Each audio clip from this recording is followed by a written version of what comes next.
Uchafu sehemu za siri na harufu kwa mwanamke sio jambo la kulifumbia macho. Sio wewe mwanamke ama wewe mwanaume unanitazama. Iko hivi, mwanamke akiathirika akawa anatoka uchafu na harufu, mwanaume na wewe utaathirika immediate, kwa sababu once ukikutana naye, uume unapoingia kama unapoona chini ya video, utabeba infection hii kupitia njia ya mkojo. Maana wale vijidudu ama virusi watasafiri kutoka katika pango la uke kuingia katika uume.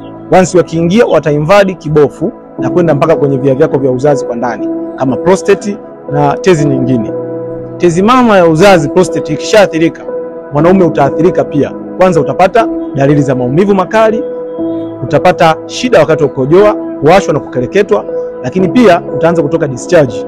Mbaya zaidi, tezi ya uzazi ikiathirika, uwezo wako wa kushiriki tendo utaathirika, utashindwa kusimamisha na utakuwa hauna pumzi ya kushiriki tendo kwa muda mrefu. Kama unapitia hii dalili, unashiriki naye tendo, asubuhi unapata maumivu, unashindwa kukojoa vizuri, usilifumbie macho. Mtibu, jitibu. Hii changamoto itaisha. Umekosa ufafanuzi ulio sahihi, nipigie. Nitakupa njia iliyo sahihi. Tambua chanzo, kutibu tatizo.